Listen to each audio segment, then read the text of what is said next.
afternoon, everyone. I hope that you enjoyed your delicious lunch. And so we'll go ahead and get started. So the thought process behind this panel, I connect to the idea of Sankofa. Sankofa is a concept from the Akan people of Ghana. And what it means is step back and fetch it. So you want to look to the past, to learn about the things that happened, to learn about the triumphs, the mistakes, the lessons learned. You learn about what are we going to continue doing and what are we going to keep in the past. And so we have some brilliant scholars here today who are going to share a variety of history as well as current events. And so the stories that you're about to hear, from civil rights struggles to Latin American liberation movements, to resistance under Japanese incarceration, to Muslim communities navigating state repression, gives us a map. They show us patterns of moral courage, patterns of survival, and patterns of resistance that can guide us in the moment. So we are blessed to have four extraordinary scholars with us. So we have Dr. David Greenberg, Professor of History, Journalism, and Media Studies at Rutgers University and author of John Lewis, A Life. We have Dr. Michael E. Lee, Professor of Theology and Latin American Studies at Fordham University and author of The Revolutionary Saint, The Theological Legacy of Óscar Romero. Dr. Ken Shively, Professor of Anthropology at Kutztown University and author of Islam in Modern Turkey. And joining us via Zoom, we have Dr. Duncan Ryuken Williams, Professor of Religion and Japanese Studies at USC, Soto Zen Buddhist priest, and author of American Sutra, A Story of Faith and Freedom in the Second World War. And so, one by one, they will share their research and their thoughts, and then we'll have some discussion afterwards. And we'll start with you, Dr. Greenberg. Okay. So do we have the slides? Or the pedagogues with us on slide? Certainly. My light's not on, so please. All right, I'll switch out the mics. I was asking the tech gods if the slides. There we are. Okay. So anyway, thank you all for having me today. It's a great privilege and pleasure to talk to you. I am the author of a relatively new biography of John Lewis, the great civil rights activist and congressman. And there you see the book before you. There's obviously a lot that is in the book and a lot in John Lewis's life and story that each of us can take away to learn, to think about, to sort of put to different purposes.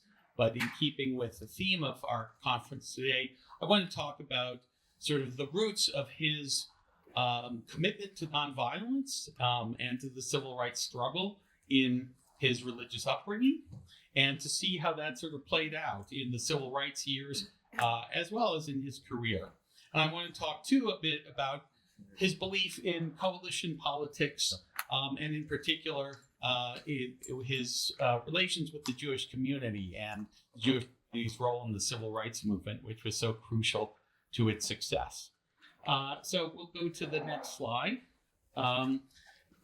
Just last summer, some of you may recall that one of the days of protest was held on the 5th anniversary of John Lewis's passing, July 17th, 2025. He died, as you may recall, in the middle of the pandemic, in that post-George Floyd moment of protest in the middle of a very crucial presidential election. And 5 years later, I thought it significant that he was still being invoked and turned to as a moral symbol, as a symbol of resistance and protest, being looked to for what we can learn, what we can take away, what we can hold on to in our own very challenging political times. So next slide, please.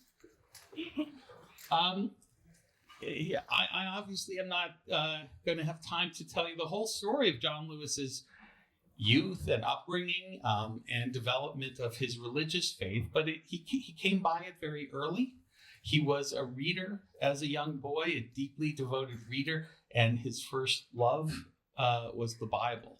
He got a Bible as a Christmas gift one year and just would read it and reread it endlessly. His family was church-going, his mother especially, and as a boy, he decided at a young age he wanted to be a preacher. You probably have heard or seen him at some point talk about his preaching to the chickens, that this was a story he loved to tell about how as a young boy he was put in charge of the chickens. I mean, he grew up in rural Alabama on a farm with, 9 brothers and sisters and parents who worked very hard to make ends meet. And so this was one of his jobs, and he became quite devoted to these chickens. I like to say he played the role of minister, and they were his flock. And he carried this with him into his adolescence. He became politically aware. One day he hears Martin Luther King on the radio giving a sermon and is inspired and realizes this is what he wants to do himself with his life, is become a minister and put it to use on behalf of the liberation of his people and the betterment of Blacks and all Americans across the South and indeed across America. He then gets to Nashville, where he's accepted to a little Bible college called American Baptist Theological Seminary. And he learns about the social gospel. And there you see Walter Rauschenbusch, often credited with sort of popularizing this idea of applying the teachings of Christianity to social problems for social justice. But it's a particular strain of the social gospel that is fused, as it had been in a tradition of the Black church for many decades. It didn't start actually with Martin Luther King, but bringing in the teachings of Gandhian nonviolence and Satyagraha or soul force, and looking to the way that Gandhi so effectively marshaled that spiritual power to bring independence into India. And it becomes really a key tenet of not just Dr. King, but many others in the civil rights movement. One of these key leaders was a man who just passed away, I guess the summer before last now, but I had the privilege of interviewing for the book, the Reverend James Lawson, who you see there as a young man, who was at the time just a divinity student at Vanderbilt in Nashville. He was the same age as Dr. King, and King once said, people often talk about Lawson as one of my disciples, but in fact, I've learned more about nonviolence from him than he from me. Lawson was deeply immersed and had spent time in India studying it. So under his tutelage, under others, like Kelly Miller Smith, who was the head of the First Baptist Church in Nashville, Lewis really studies both sort of social gospel teachings, but also more specifically the teachings of the traditions of nonviolence. And they strategize about how this can be brought to bear on the problem of segregation in the American South. And of course, this is the year 1960. It's the year of the great sit-ins. And the Nashville chapter, which includes students from American Baptist, but also Fisk University, Tennessee A&I, other universities. Nashville is called the Athens of the South. It's got all these universities there, and it's really kind of a great source for the Black activists there, so they could draw on these students who would sort of put their bodies on the line. And over the course of the spring of 1960, by waging their famous sit-in campaigns at the lunch counters in Nashville, they really have remarkable success. Of all these chapters, the Nashville group is probably the most successful in bringing about rapid desegregation. And other cities, of course, followed thereafter.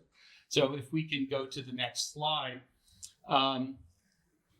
the teachings of nonviolence that Lewis absorbed, it's sort of hard to overstate. For many in the movement, this was a tactic. This was a way of trying to mobilize public opinion. You would sit on a lunch counter as a black student next to your white friend, both in defiance of the segregation orders. And when you then got beat up and didn't fight back, the pictures that would go out through the newspapers or the television news would then, be so horrifying to other Americans of the South all around the country that it would win sympathy for your cause. And obviously there was a very media-savvy tactical dimension to the use of nonviolence. But for some, for Dr. King, certainly for John Lewis, it was much deeper than that. It was a deep kind of unimpeachable belief, a bedrock principle. And John Lewis, he's on the Freedom Rides, which occur the next year in 1961. And he's attacked by a white young guy, I think he's a Klan member, as he tries to desegregate the waiting room at a bus terminal. And Lewis declines to press charges when finally a cop comes to arrest the guy, because he says, this man too is a victim of a system. And so not only do you not hit back, you try to summon sympathy and even love for your oppressor, and to understand your oppressor too as the victim of the system. And so here we have some scenes of John Lewis marching, of being carried off by Nashville policemen, and of course most famously in 1965 as he was leading a march for voting rights in Selma, Alabama, being brutally beaten, nearly killed by Alabama state troopers at the behest of Governor George Wallace, an action that, again, in keeping with the nonviolent strategy, goes viral, as we would say today. It's on the newspaper front pages, it's in the magazines, it's on the news, and it helps mobilize pressure to bring about the Voting Rights Act that summer. So there's a lot more I could say about John Lewis and nonviolence, and perhaps we will in the question and answer, but I wanted to get just to another point, if we can get to the last slide here, which was the importance that John Lewis saw and others saw of building a coalition. That for the national movement in particular, but I think all across the South, it was never a matter of just African Americans alone. They were, of course, in the leadership of this struggle, in the forefront. It inherently had to mean something different to them than it did to other allies. But John Lewis, it's interesting, because Nashville, particularly Fisk University, had an exchange program where white students could come spend a semester or a year. Many of these white students became very involved in the civil rights movement in these heyday years. And so in Nashville in particular, there developed a sense of the importance of interracial cooperation, of integration as a goal. And it was the strongest and most successful, again, of all these chapters of what came to be called SNCC, the Student Nonviolent Coordinating Committee. And so Lewis took from this, and even in Nashville, there was a very strong involvement of the local Jewish community. And this was something that John Lewis saw repeatedly throughout the civil rights years. Who were the journalists who were most sympathetic? It was people like David Halberstam, Calvin Trillin. He noticed how many of them were Jewish liberals, often from the North, but many from the South as well. Whether it was marching at Selma with Rabbi Heschel, whether it was the Freedom Riders, the sheer number of rabbis who came down to join the Freedom Rides in 1961, one event after another, and probably most searing to John Lewis was the murders in the summer of 1964 of Andrew Goodman and James Chaney and Michael Schwerner, two Jewish kids from the North, alongside their friend and comrade James Chaney, a black young man from Mississippi, who were murdered together as they were on the campaign for voting rights that summer in Mississippi. And John Lewis had recruited, I think it was Andrew Goodman to join and come south that summer, and sort of felt this particular burden from his death.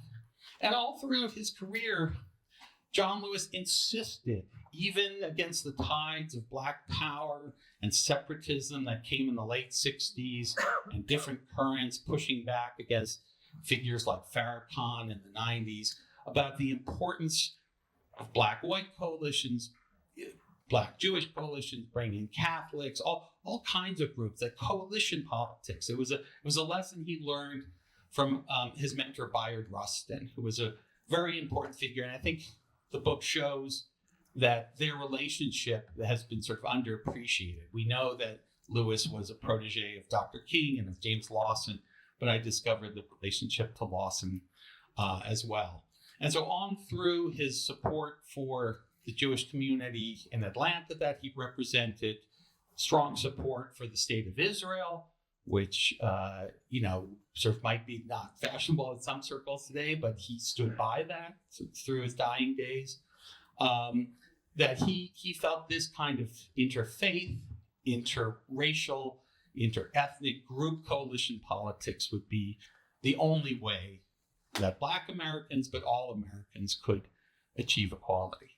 So I'll conclude there. There's my final slide. We can reflect on John Lewis's legacy as I hand off the microphone. Thank you.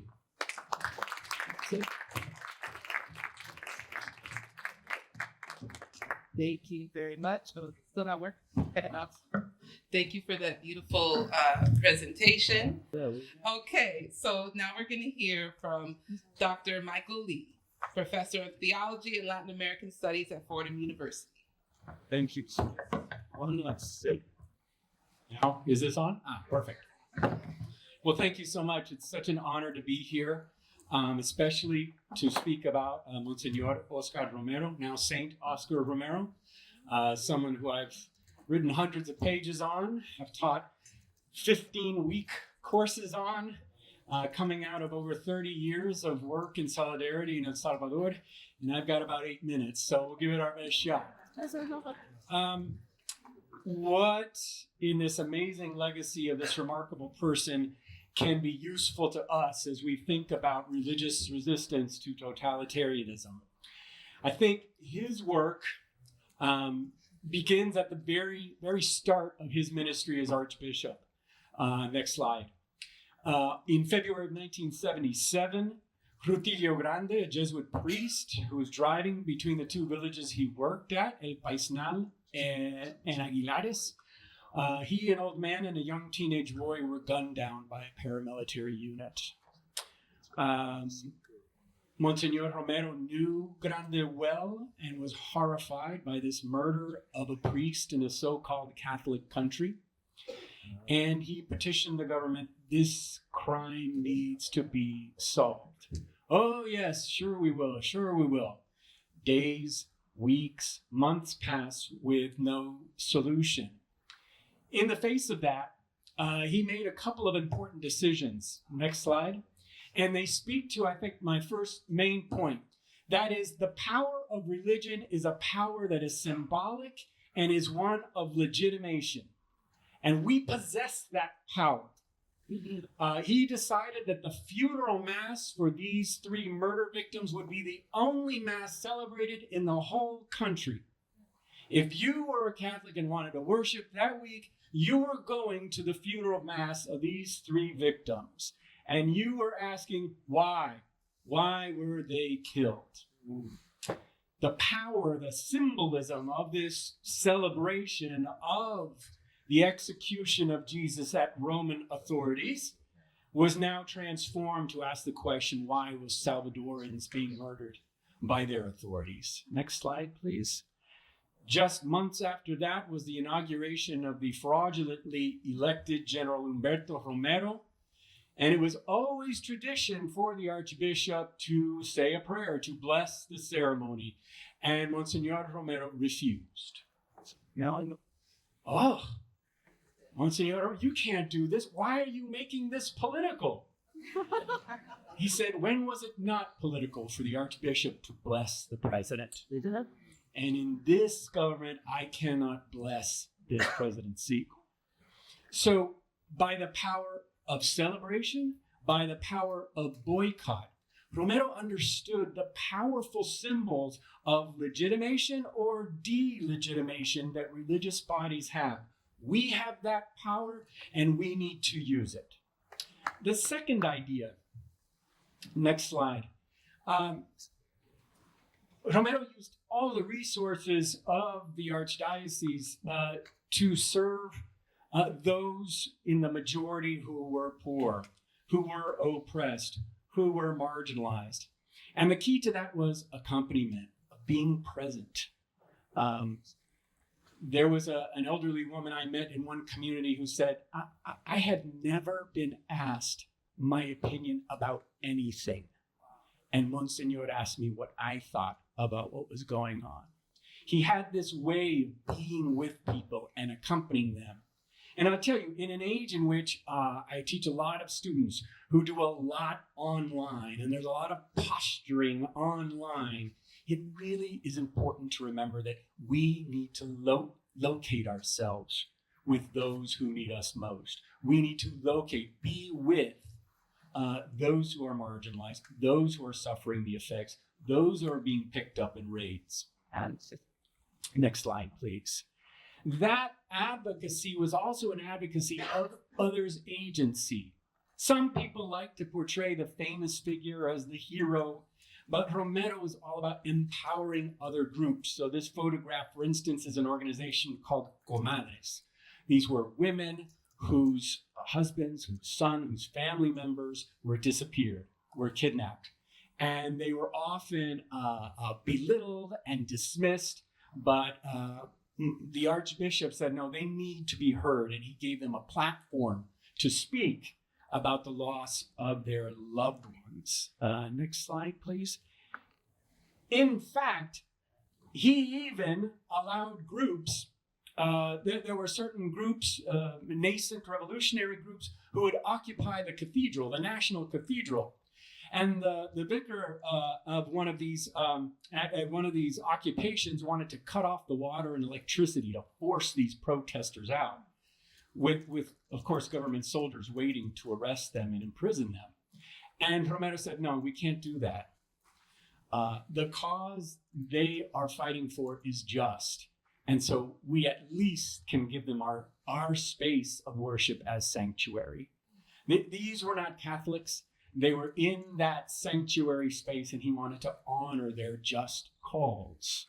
And so I think that he could only understand that by locating himself, by listening to those who are suffering the effects of totalitarianism.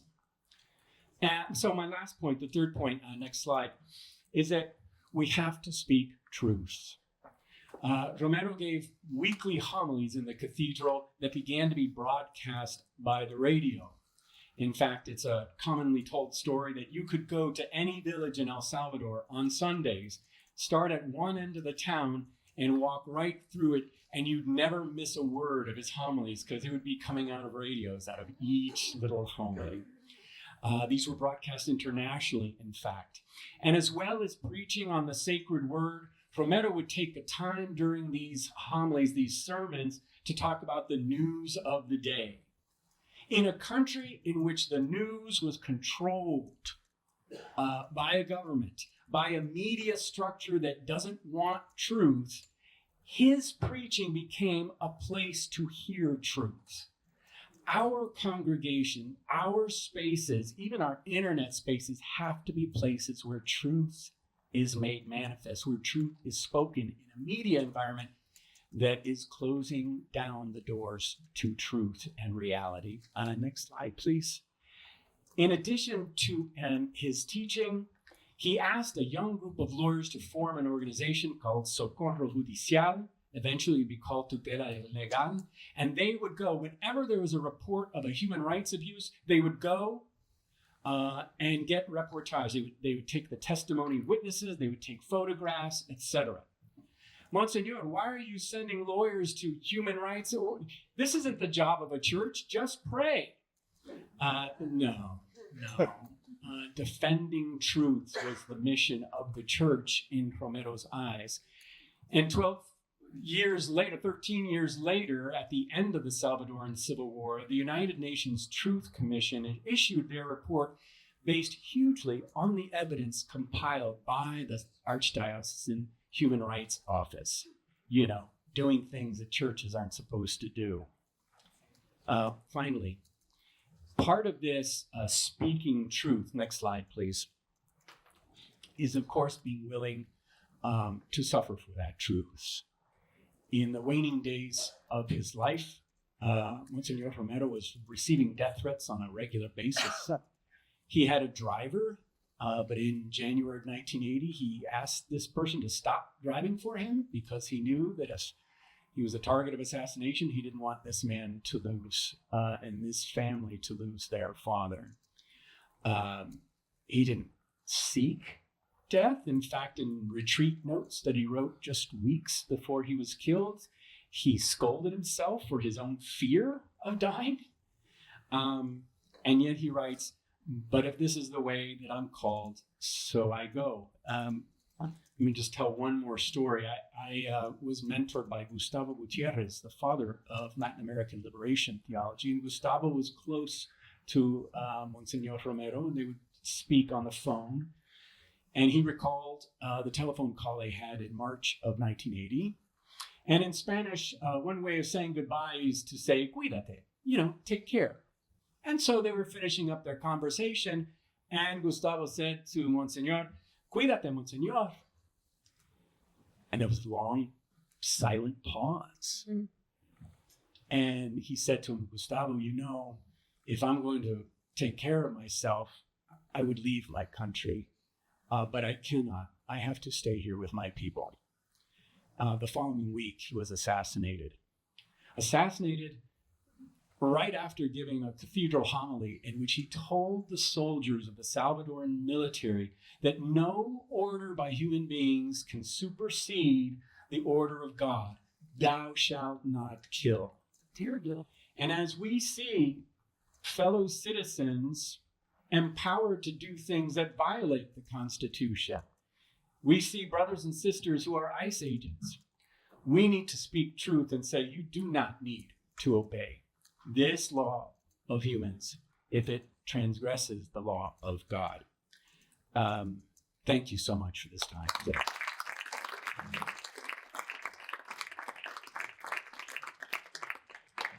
Thank you so much. Sure. So next we have Dr. Kim Shively, Professor of Anthropology at Kutztown University. Is this working? Yes. Yes, it is. All right. Thank you so much for inviting me here. This is really a great honor to be here.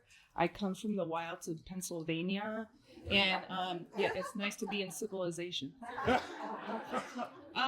So we've been talking a lot about sort of resistance to authoritarianism, and my specialty is Turkey. I've been working in Turkey for 30 years and looking at religion and politics in Turkey. And I know what people, in a conference like this, what we really want to talk about is Erdogan, the president of Turkey, and his authoritarianism. And indeed, he is authoritarian in the classic way that Dr. Ben-Ghiat talked about, in that he has commandeered all the pillars of civil society and sought to use them to his advantage, and he uses the language of religion to sort of present himself as, being basically bestowed upon Turkey by God, to maintain their religious purity, etc. But I want to decenter this story a little bit, because just like here in the United States, we all know that if Trump goes away, the conditions that gave rise to Trump don't go away. And the same thing is true in Turkey. The conditions that gave rise to Erdogan will not go away when he's gone. And we could say that about Russia and Hungary and all these places we're concerned about. And and what I really want to say about the situation in Turkey is that their legal system is so much different. The relationship between the state and religion is so different than what we're used to here in the United States. And that difference will tell us something about, what sorts of resistances work and don't work in a context like Turkey, and alternatively in a context like the United States. So in Turkey, since the founding of the Republic 100 years ago, the state has legal and constitutional control over religion.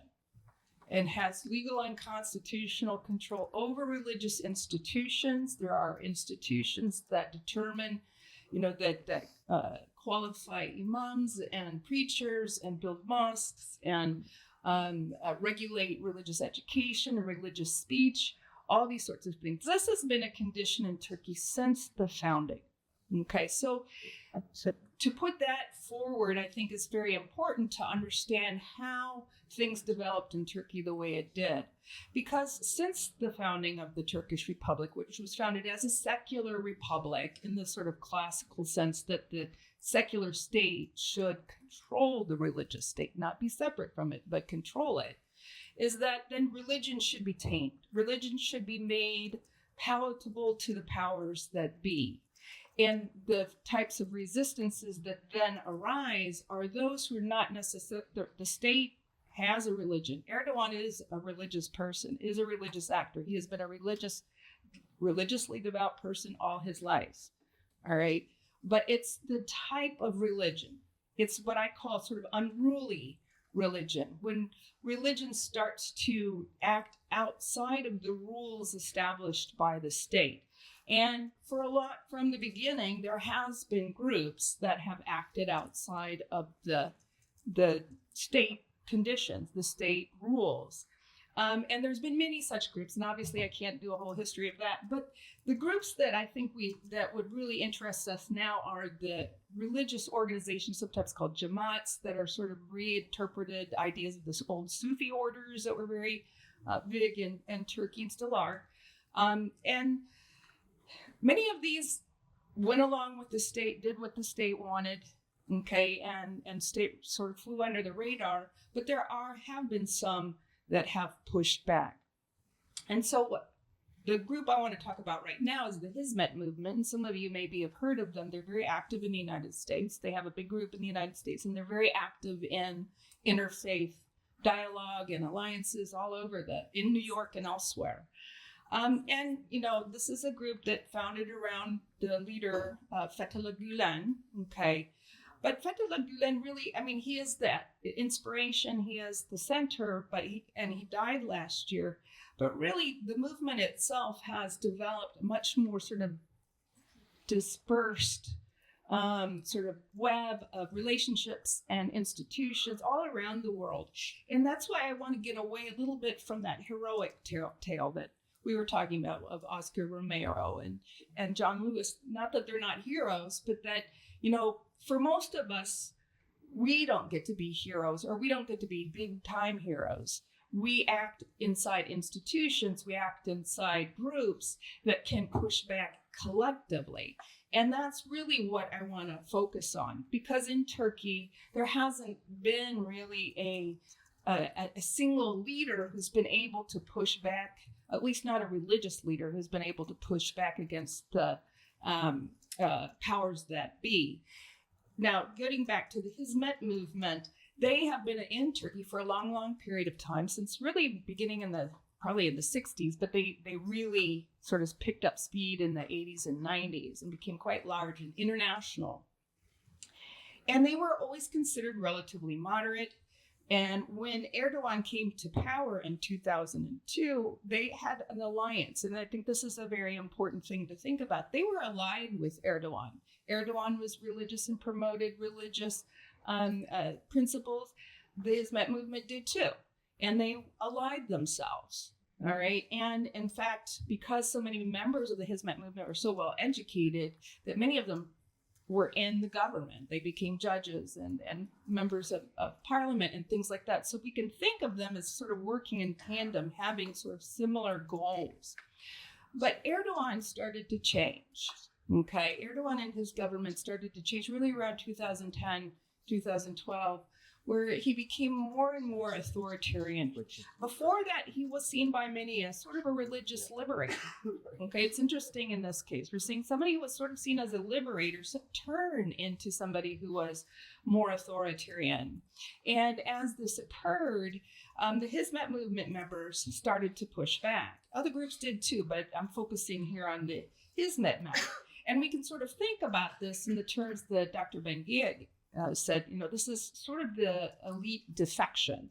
All right, the beginning of the elite defection, people are starting to see, oh, things are not what I thought. And so they started to bring forward evidence that there was corruption in the state and present it to the public. And there was really a pretty bitter fight. This is around 2013.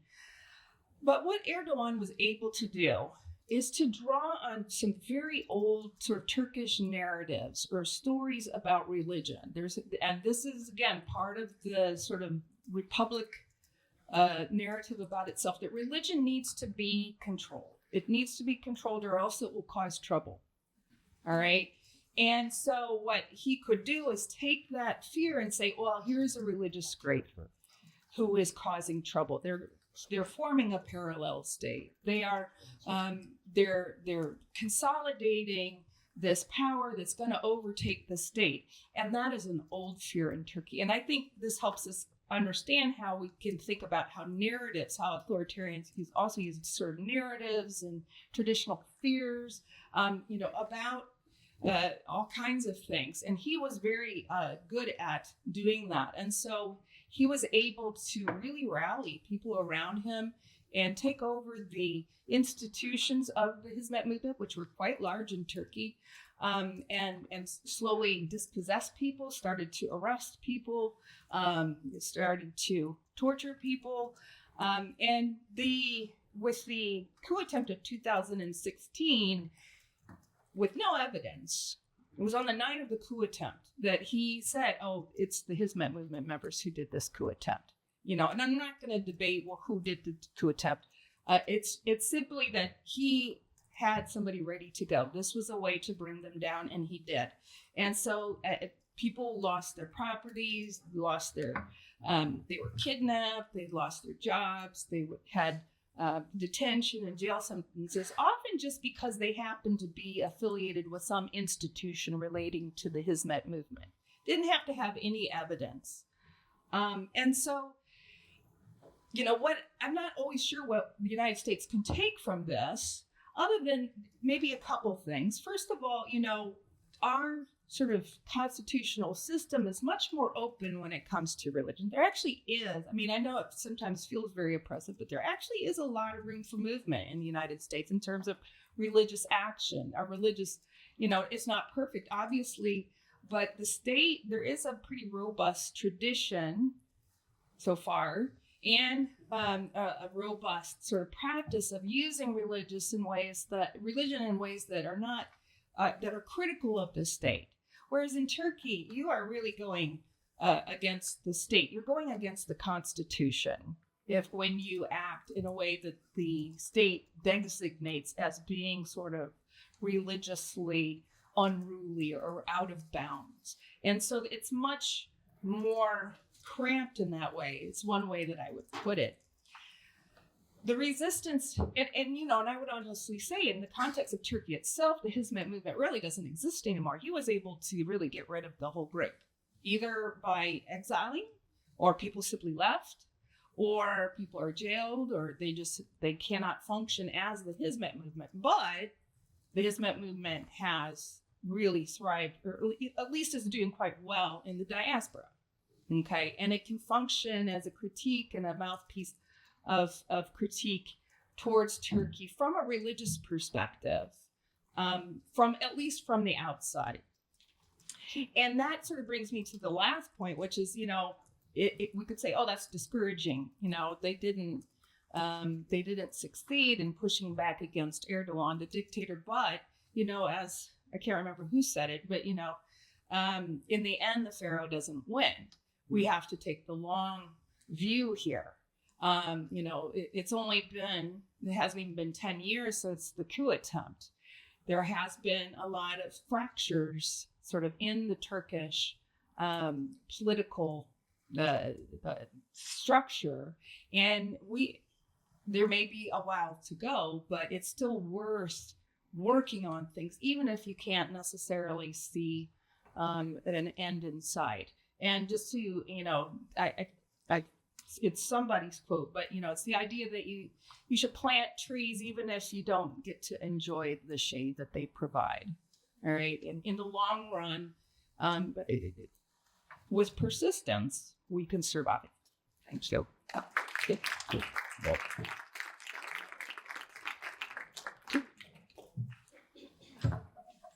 Thank you. Okay. And so next, we have Dr. Duncan Ryuken Williams, Professor of Religion and Japanese Studies at USC. Yay.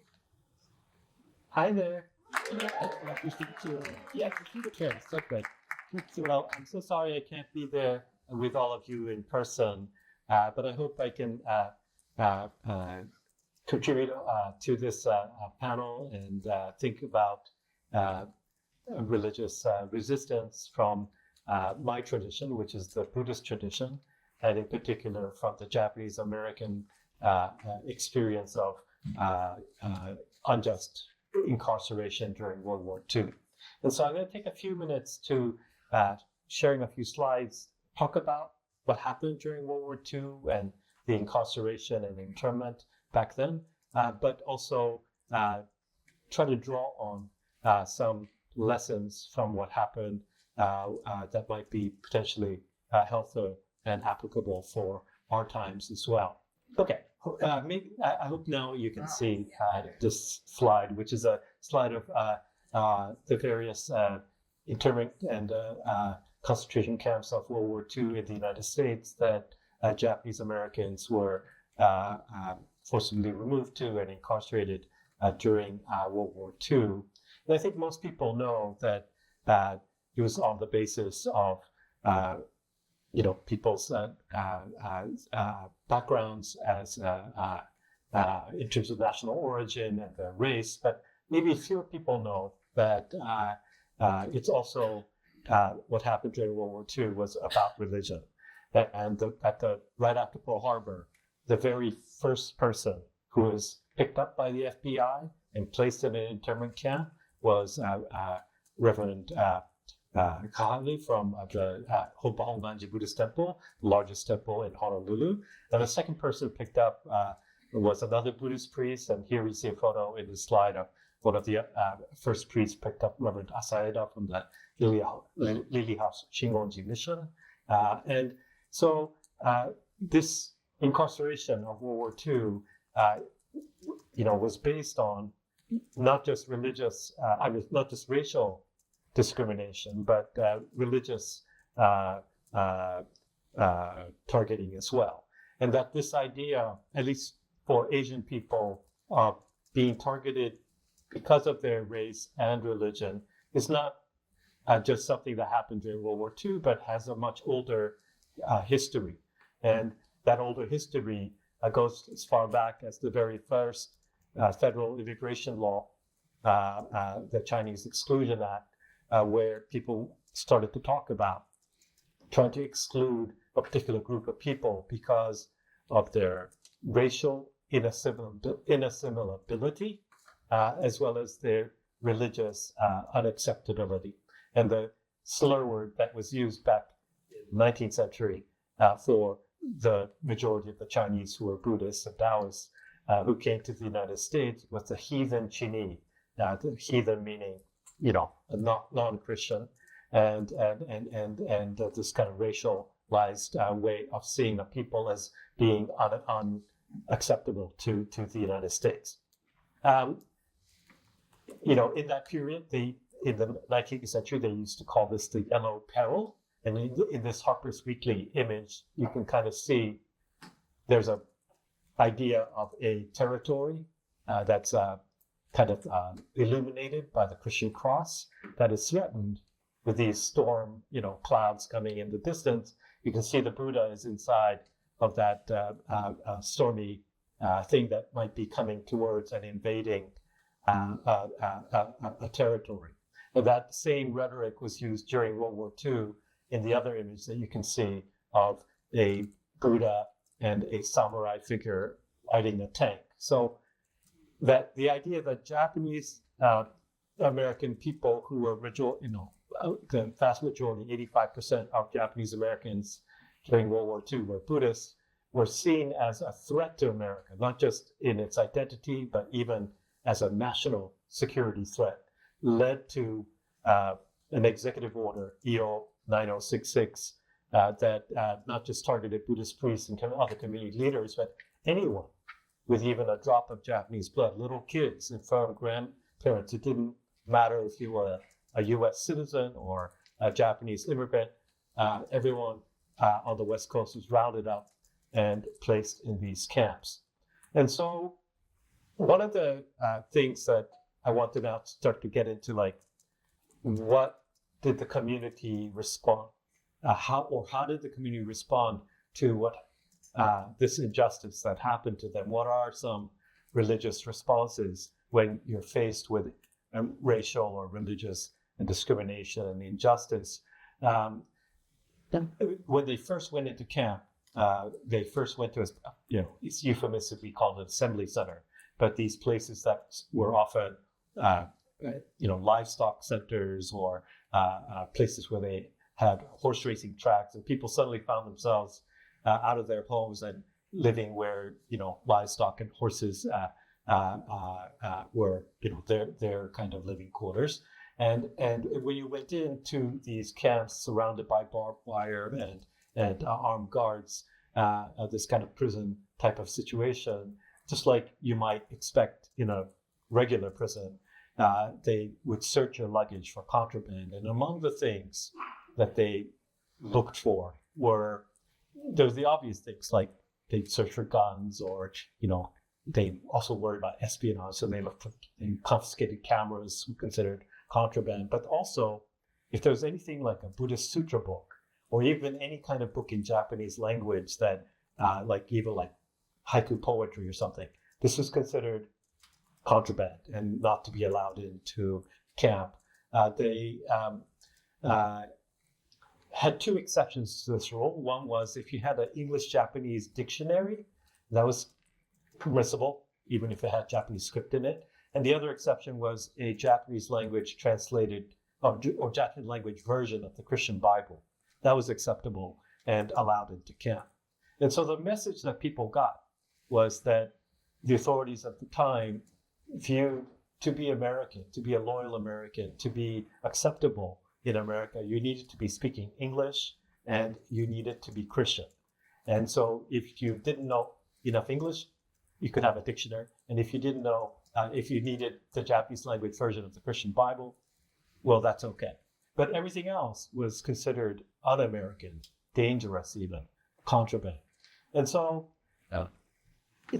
resistance point number one.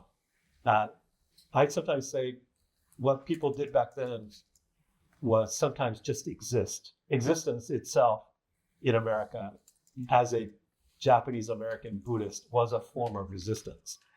This is a photo of a family in the Portland Assembly Center. It still exists today. It's in North Portland, the Livestock Expo Center. So they went into a horse stall. They tried to beautify it or make it as livable as possible so they could have some dignity while they were in this camp.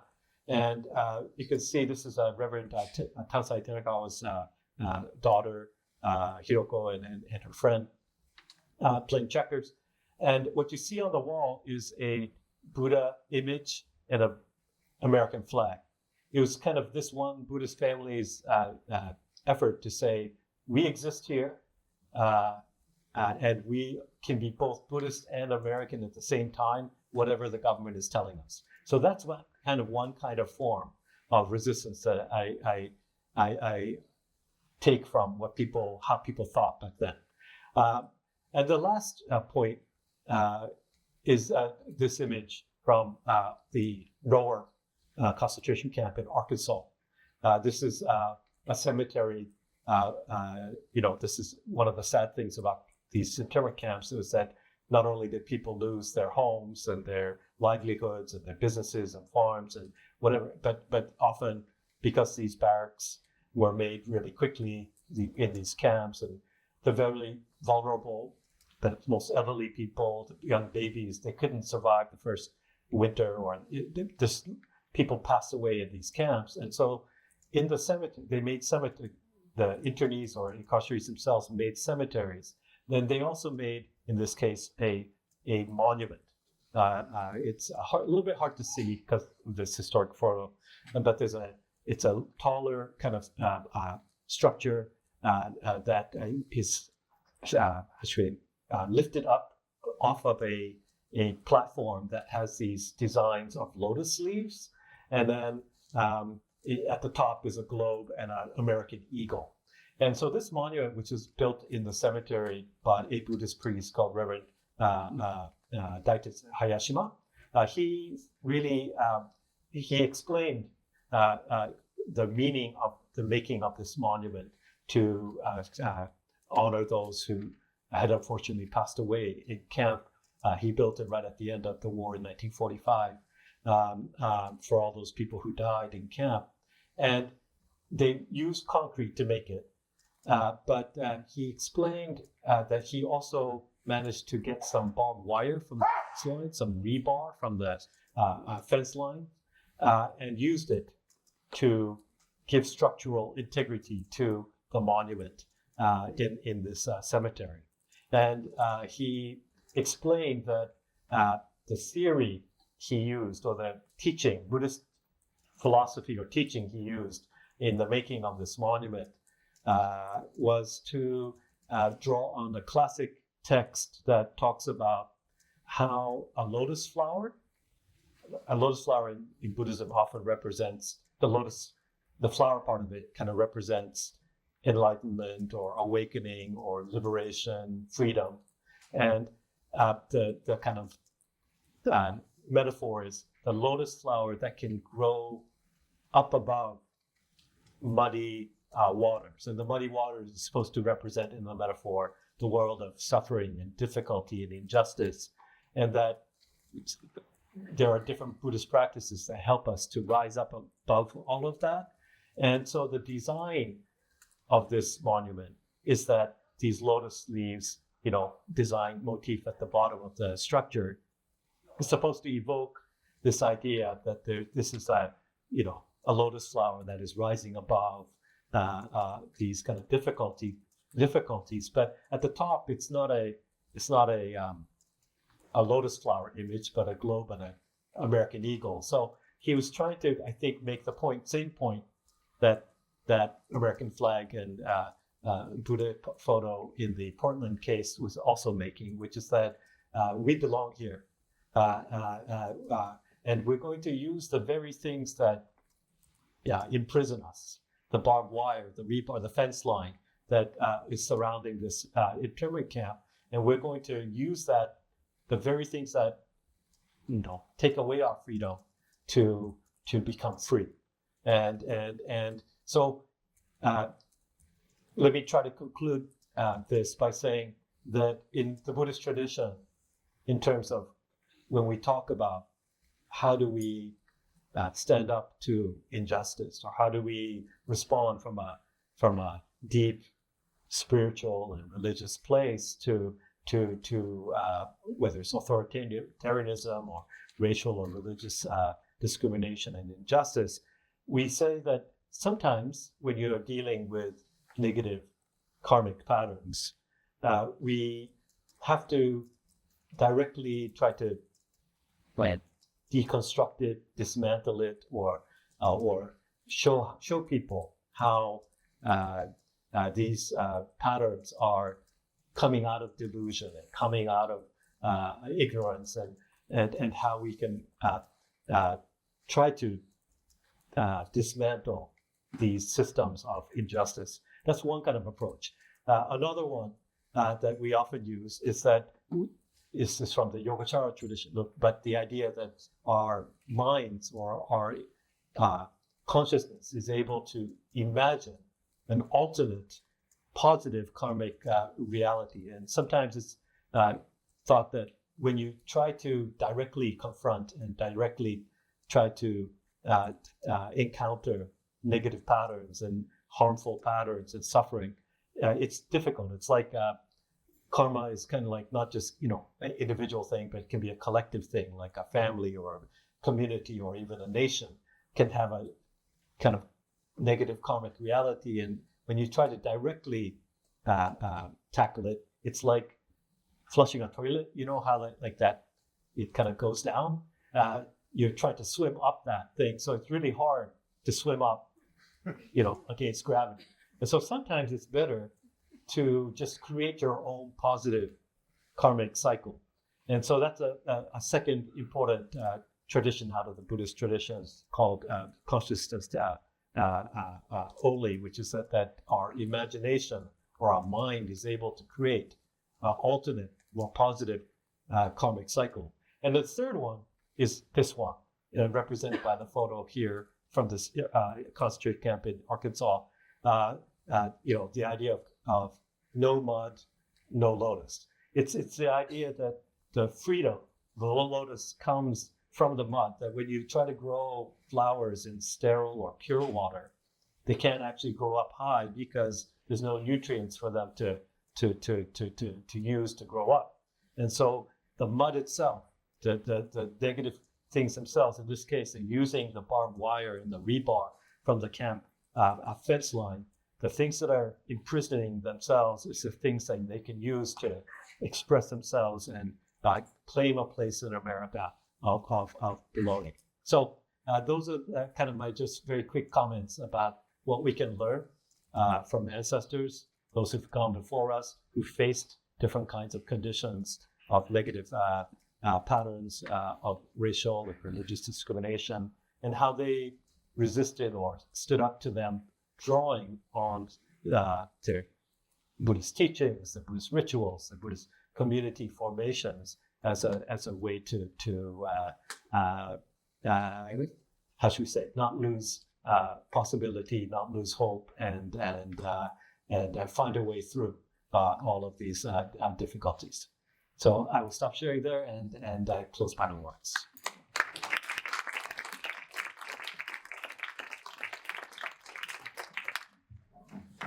Thank you all for your presentations. Like, my brain is going off 100 miles an hour. I'm thinking about ways when experiencing oppression on the body, keeping the spirit together. And that reimagining that you're talking about, I'm thinking about the ways that faith communities, how we can legitimize and delegitimize in this moment. I'm thinking about what are we doing with the freedoms that we do have in the United States, and what is actually holding us back from going even further. I'm thinking about the importance of multiracial, multi-group coalitions, and are we coalitioning the way that we need to be coalitioning right now? So I want to take the time to open up to questions from the audience. I had some questions, but we're running out of time. So I do want to open it up to all of you to see if you had any questions for our guests today. Grab one of these, Óscar. Questions? One or two quick questions? No. Good that fighting. Oh, we got one in the back. Excuse me. Sit down. Go quick. 1, 2, and then, but super quick. Hi, I'm Sam. I'm one of the fellows at the the ICNY. There we go. The Academy Leadership Academy. There we go. This is a question for Dr. Kim. How do you think? So, do you know the political commentator Hassan Piker? How do you think his influence or dialogue on the matter with Erdogan and Turkey has helped bring a new face to the political discourse regarding Turkey's situation? I'll be honest, I don't follow him very closely. So I'm not sure I can really answer that question. But there is a lot of chatter, all over the place. I think one of the interesting things about Erdogan has been his ability to sort of be able to, no matter what people say, to be able to keep a hold of the institutions that keep him in power. So I'm sorry, I can't answer that question directly. Okay. Hi, I'm Sophia Archin. I live in the Hudson Valley. I'd like you to be able to talk about perhaps with the Japanese people, how they came to their reconciliation within themselves. Okay. I've been studying with Rabbi Justin David, and we've been working on the transformation of Israelis and Palestinians who have had horrible, tragic in their lives, and how they've been able to come to a reconciliation point within themselves to move things forward. Thank you. And Duncan, did you hear that question? Okay. Yes. But I would like to kind of pose that to all the panelists, that question of reconciliation following, when the Pharaoh hopefully loses eventually, how do we move on together? I think that's a profound question for all of our panelists, but I'd ask you to address it super briefly.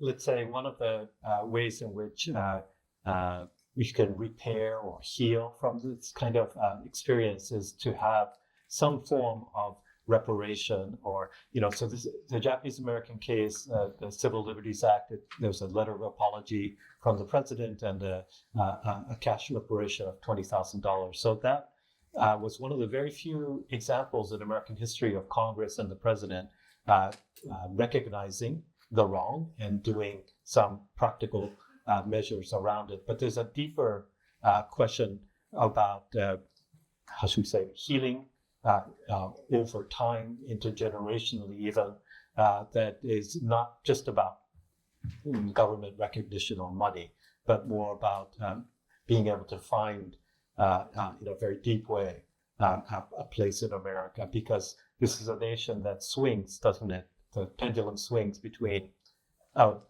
vision of America that is a white and Christian nation, that kind of idea, versus a nation that is multi-ethnic and religiously plural, that kind of idea of America. And so Japanese Americans, I think, have found ways to on a deeper level, find also not just for their own community, but in thinking about ICE raids now, or about what's happening with family separation. And those are the type of things that happened back then during World War II, and it's happening today. And so there are many Japanese Americans who find healing in those solidarities with different communities that experience similar kinds of ways of exclusion today as well. Yeah, I think John Lewis has something to offer us too. I talked about the depth of his belief, really to his fibers of his very being, in nonviolence and its doctrines, and not just as a tactic. So for him, it was just a fundamental tenet that if everyone was a child of God, that they too were sort of entitled to love and redemption. And because he perhaps more than anyone just embodied this and modeled this in his heroism in the 60s and in later years too, it was to John Lewis that people came later in life. One example I mentioned earlier, the Klansman who at 22 or 25 years old had beat up John Lewis in a bus stop in Rock Hill, South Carolina. Well, in 2009, 40 some years later, after the inauguration of President Obama, this man is watching things and is struck by the wrongness of his prior beliefs he held for a very long time. And he feels moved to repent, and he comes to John Lewis. and there's this very emotional moment in John Lewis's congressional office where this man, Elwyn Wilson, apologizes, seeks forgiveness. And this happened again and again to John Lewis. The police chief of Birmingham hands over his badge on behalf of the police force of Birmingham to John Lewis. And of course, John Lewis, being so kind of self-effacing, he's like, well, aren't you going to need this? Do you have another one? And the sheriff of Selma ends up becoming a good friend. A whole series of figures, famous and unknown, sort of bear out John Lewis's hope and belief that it might take 40 years, it might take less time than that, but that in many cases at least that power of transformation of the oppressor is possible. And I think but what it also requires is the willingness to forgive. And I think in today's political moment, probably all of us, we all have strong political feelings and passions and even hatreds and demonization of the opposition. And that has become so moralized. All our politics have become so moralized and so intense that I think it's a very difficult thought to get to today of saying, can I find some way to forgive, even talk with, try to understand the opponent, the person on the opposite side of the political divide. But that is ultimately what we have to get to. States. I might just give a positive and a negative example. The negative one is that at the end of the Salvadoran Civil War, there was a declaration of an amnesty, a blanket amnesty. And you can't get reconciliation unless you have truth. And the lack of truth-telling by gross human rights violators, it just never took root. So without truth, they really couldn't find reconciliation. The positive example is to go to small communities today and to see young people who were born after the war, but dedicated to the task of memoria histórica, historical memory, and learning their community's history, painting murals of members of their community who were courageous. And that process of education, intergenerational traditioning, right? Handing on stories and practices and so on, has been such a healing presence for many communities where older members, elders of the community can talk about sometimes horrific experiences and experience a kind of healing and inspiration to young people who want a better reality in their devastating situation even today.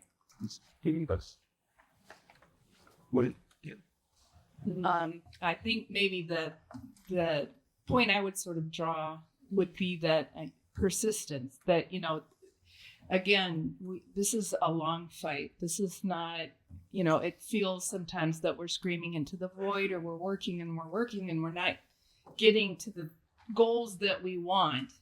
And again, it may not happen anytime soon, but work anyway, do it anyway. That's the only thing we have. We don't really have other choices. And when it comes to the Hispanic movement, they're not in Turkey anymore, but they're out doing things. Erdogan tried to eliminate them, and they developed institutions, they developed practices, and that's how you persist. That's how you affect the world as communities, as institutions. So that's sort of my take on that. Thank you, everyone.